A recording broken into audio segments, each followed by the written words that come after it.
आज हम 9th class की एक्सरसाइज बने। सबसे पहली एक्सरसाइज है, कह रहा है कि 20 और 40 के बीच की समस्त सब धन पूर्णांक संख्या लिखिए। 20 और 40 के बीच समस्त सम धन पूर्णांक संख्या है। सवाल नंबर पहला है, 20 और 40 के बीच सभी सम धन पूर्णांक संख्या है।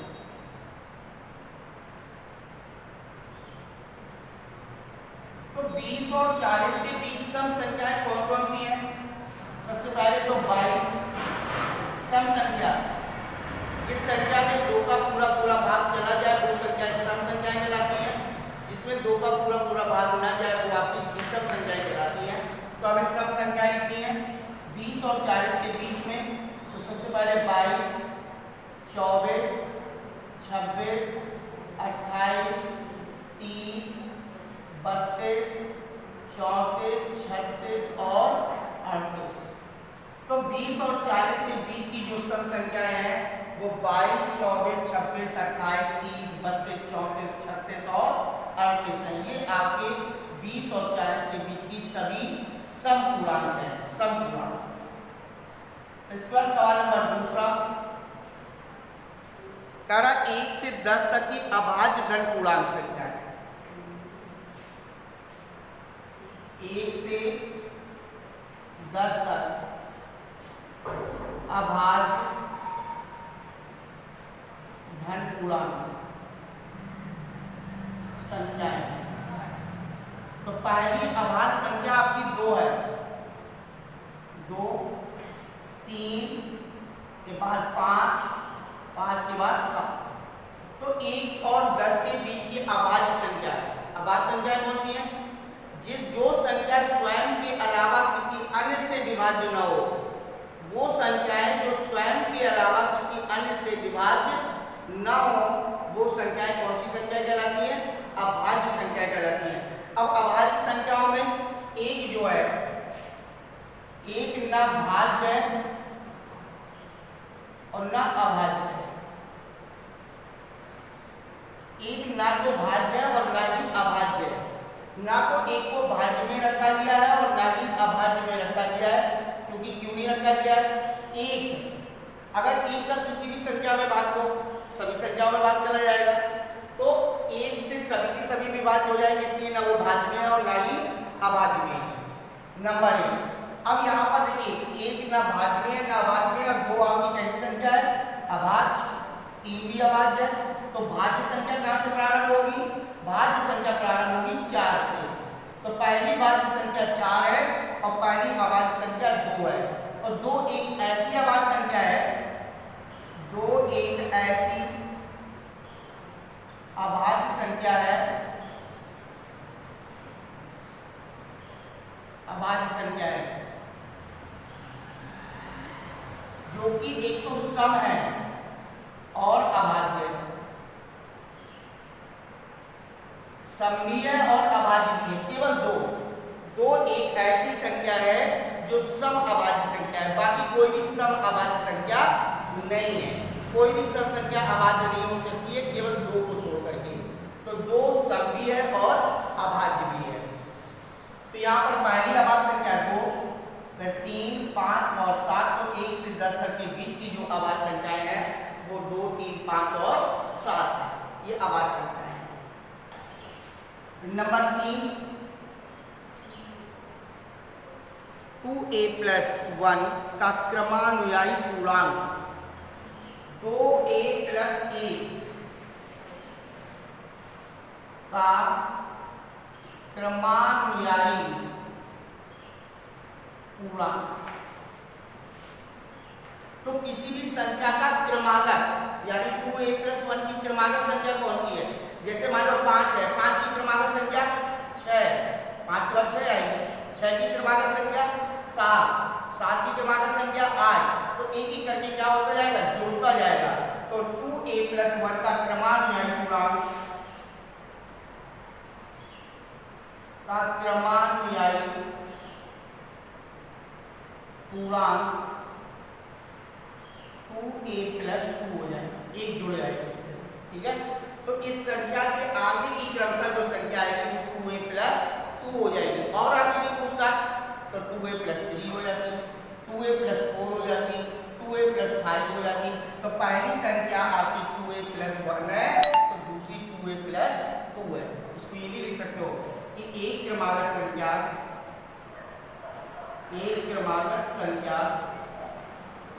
2a प्लस 1 है, तो दूसरी क्रमागत संख्या आपकी हो जाएगी 2a प्लस 2, ठीक है। अब क्रमागत संख्याएं मानने के बहुत ढेर सारे तरीके हैं। केवल अगर क्रमागत है, अगर केवल क्रमागत पूछता है x plus 1, x plus 2, x plus 3, ये सब क्रमागत संख्याएं हैं। सम क्रमागत संख्या यहाँ पर x plus 2, x plus 4, x plus 6, x plus 8 और विषम क्रमागत संख्या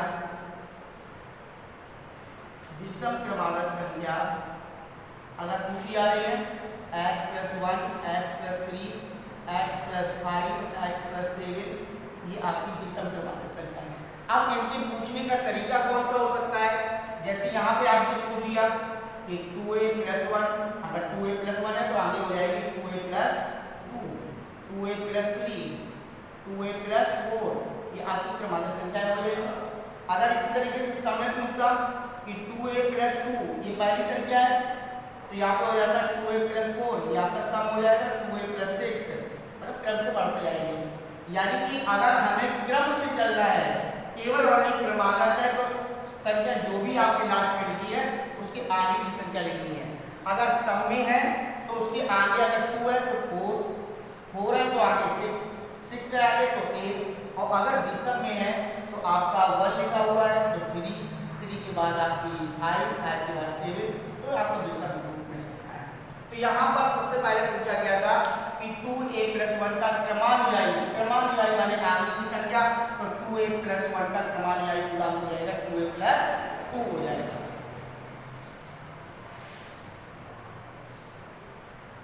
इसका सवाल नंबर आपका है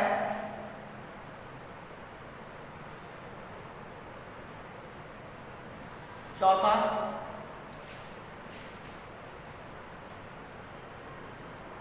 चौथा नंबर, चौथे में कह रहा है कि 2/3 का योगात्मक प्रतिलोम, 2/3 का योगात्मक प्रतिलोम, 2/3 का योगात्मक प्रतिलोम बराबर -2/3।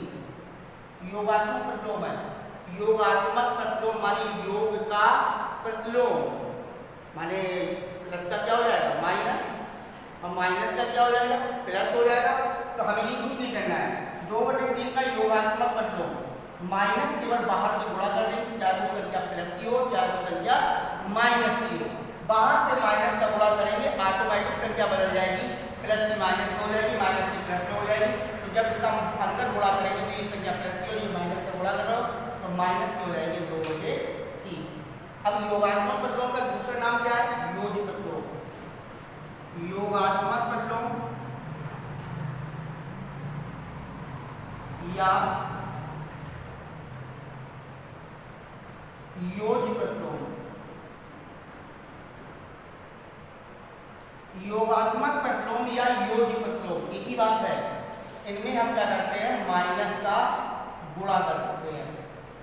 सिर्फ बाहर से माइनस का क्या करना है, गुणा कर देना है, केवल गुणा कर दो आपका योगात्मक प्रतिलोम हो गया।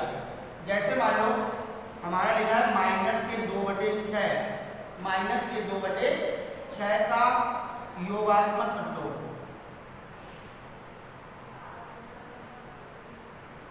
-(-2/6), बाहर से माइनस को गुणा कर दिया तो ये माइनस क्या हो जाएगा +2/6। तो देखिए संख्या माइनस की थी अपने आप प्लस की हो गई, यहाँ पर संख्या प्लस की थी अपने आप क्या हो गई माइनस की हो गई। तो योगात्मक प्रतिलोम या योज प्रतिलोम में हम केवल बाहर से माइनस का गुणा कर देते हैं।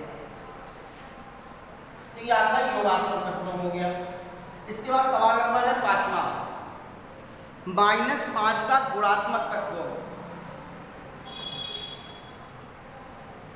-5 का गुणात्मक प्रतिलोम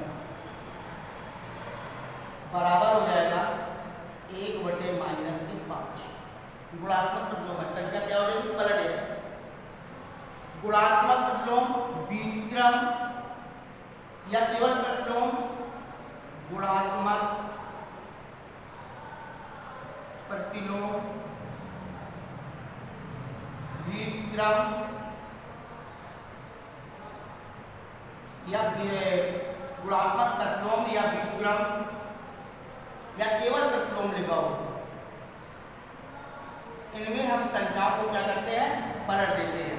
अगर ए का गुणात्मक प्रतिलोम हो या ए का व्युत्क्रम हो या ए का प्रतिलोम हो तो 1/, क्या हो जाएगा, ए हो जाएगा। अगर a/b का लिखना है तो b/, कितना हो जाएगा, ए हो जाएगा। संख्या को पलट देना गुणात्मक प्रतिलोम या व्युत्क्रम एक ही बात होती है। इसमें से हम क्या करते हैं, संख्या को पलट देते हैं, ठीक है, संख्या को उल्टा कर देते हैं। जैसे मान लो 1/5 का गुणात्मक प्रतिलोम लिखना है, 1/5 का गुणात्मक प्रतिलोम 5/1 बराबर 5। तो ये आपको गुणात्मक प्रतिलोम हो गया। तो संख्या को पलट देना योगात्मक प्रतिलोम, और बाहर से माइनस का गुणा कर देना ये आपका योग प्रतिलोम या योगात्मक प्रतिलोम हो गया। तो -5 का जब गुणात्मक प्रतिलोम करोगे तो -5 का गुणात्मक प्रतिलोम हो जाएगा 1/-5। इसका बेटा अगला सवाल है P + Q, P - Q का योगात्मक प्रतिलोम ज्ञात करना है। योगात्मक प्रतिलोम P + Q का योगात्मक प्रतिलोम, P + Q का योगात्मक प्रतिलोम। और योगात्मक प्रतिलोम है तो कहां से गुणा करेंगे, माइनस का गुणा कर देंगे इसमें P + Q में, चाहे ऐसी बना रख लो या गुणा करना चाहो तो गुणा कर सकते हो, -P और -Q, ठीक है। और इस सबसे बेटर ये है कि माइनस का बाहर से गुणा बना रहे तो ज्यादा सही है। फिर इसके बाद दूसरा पूछा गया है P - Q, P - Q का योगात्मक प्रतिलोम।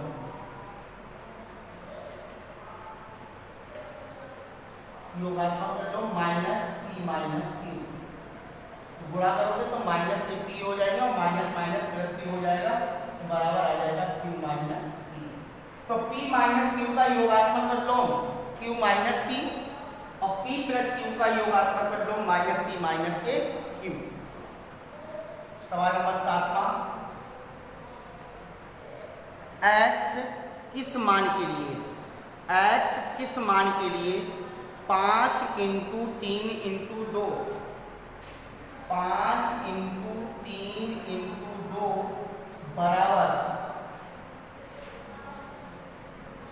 5 × 3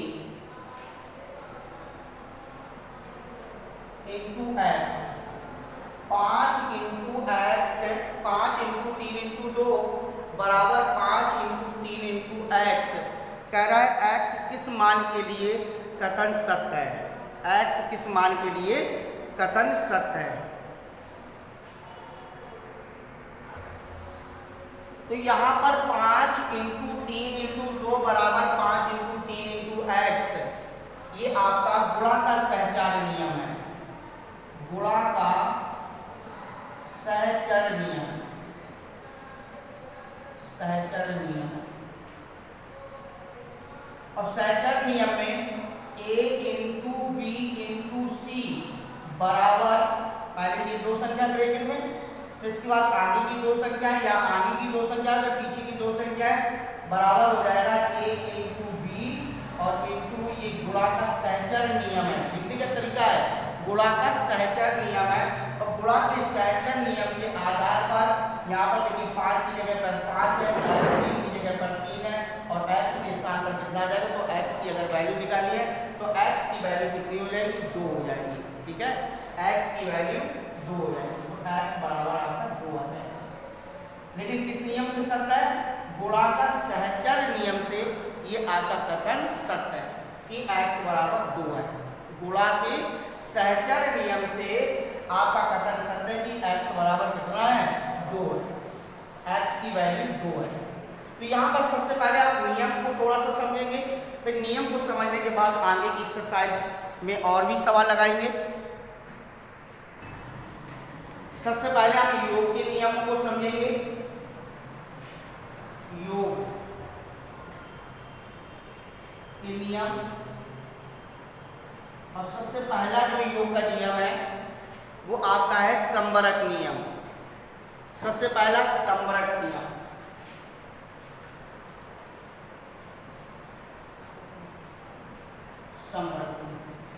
नंबर दूसरा है क्रम विनिमय नियम। क्रम विनिमय नियम। और नंबर 3 है योग का सहचर नियम।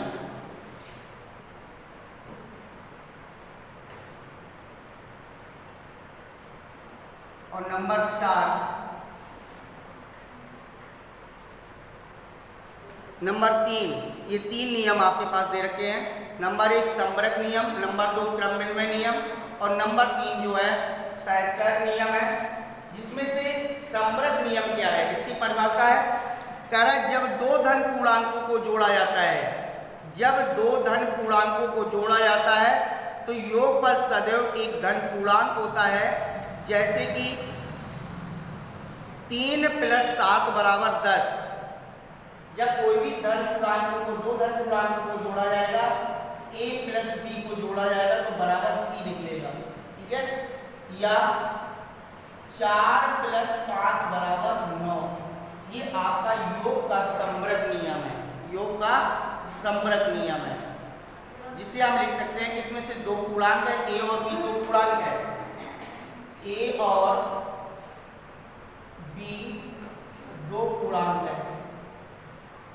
यहाँ पर हो जाएगा a + b, जिसे लिख सकते हैं a, b एप्सिलॉन n। यहाँ पर हो जाएगा a + b एप्सिलॉन n हो जाएगा।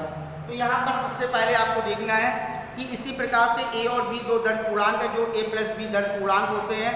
इन्हें संकेताक्षरों में इस प्रकार लिख सकते हैं कि a, b एप्सिलॉन q बराबर a + b एप्सिलॉन q हो जाएगा। तो यहाँ पर n भी लिख सकते हैं, q लिख सकते हैं। तो ये आपका योग का संवरक नियम है।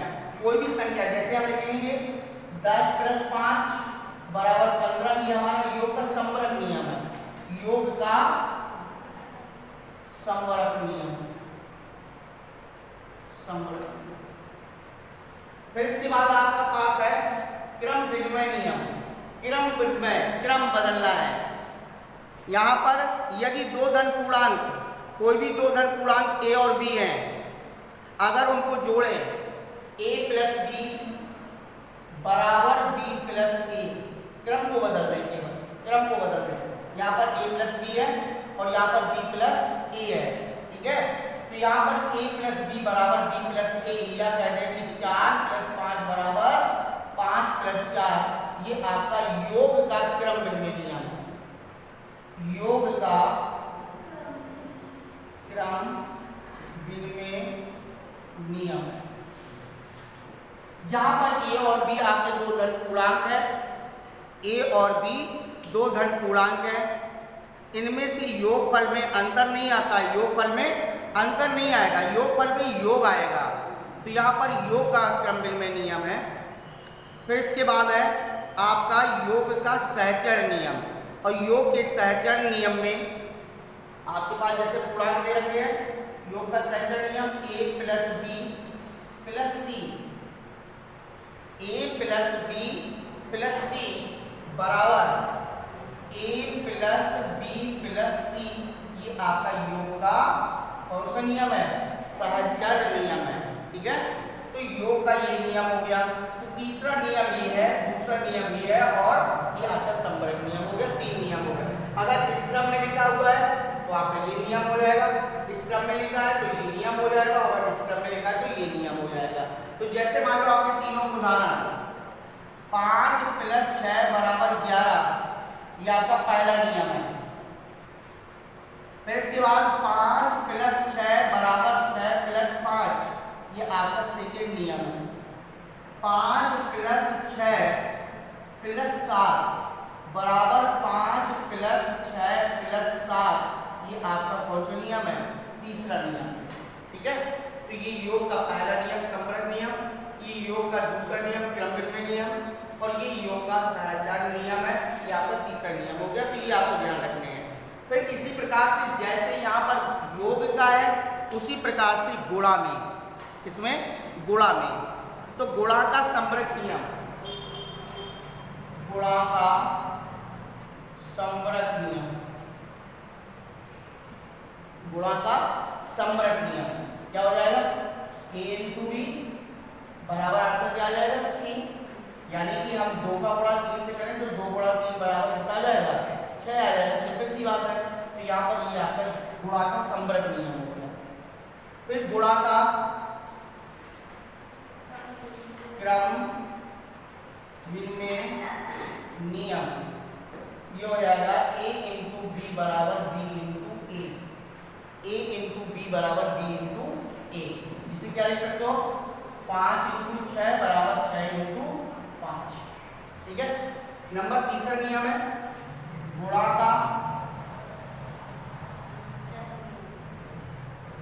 सहचर नियम बराबर a × b × c बराबर a × b × c, ये आपका गुणा का सहचर नियम हो गया। जिसे क्या लिख सकते हो? 5 × 6 × 7 बराबर 5 × 6 × 7। तो ये योग के 3 नियम, गुणा का संवृत नियम, गुणा का क्रमनिर्णय नियम, गुणा का सहचर नियम। यहाँ पर योग का संवृत नियम, क्रमनिर्णय नियम और सहचर नियम, ये आपको पढ़ना है, लिखना है। और इसमें गुणा में आपका एक नियम और है, वितरण नियम। चौथा नियम कौन सा है? गुणा का वितरण नियम, गुणा का वितरण नियम। गुणा का वितरण नियम क्या है? a × b + c, a × b + c, a का गुणा हमें b से करना है, a का गुणा किससे करना है? c से। तो यहाँ पे हो जाएगा a × b और प्लस a × c, ये आपका कौन सा नियम हो गया? गुणा का वितरण नियम। तो ये गुणा के वितरण नियम हो गए। तो आपकी गुणा में 4 नियम, नंबर 1 गुणा का वितरण नियम, क्रमनिर्णय नियम, सहचर नियम और वितरण नियम। ठीक है, तो ये 4 नियम आपको ध्यान रखना है। a × b बराबर c के, तो ये आपका गुणा का संवृत नियम हो जाएगा। a × b बराबर b × a, ये क्रमनिर्णय नियम हो जाएगा। a × b × c बराबर a × b × c, ये आपका हो जाएगा सहचर नियम। और वितरण नियम a × यानी जिसमें वितरण किया जाए, जैसे आपने लिखा हो a × b + c + d, क्या वितरण करोगे? ab a × b a × c और a × b, वितरण हो रहा है a का b से, a का c से और a का d से, अलग अलग वितरण कर दिया। ये यहाँ पे योग का गुणा का वितरण नियम हो गया। तो ये योग के 3 नियम हो गए और ये गुणा के 4 नियम हो गए। इनको आपको पढ़ना है ध्यान से और इनको समझना है। समझने के बाद आगे की जो सवाल है वो आपको अगले पार्ट में मिलेंगे। आज पार्ट 1 में 1 से लेकर के 7 तक सवाल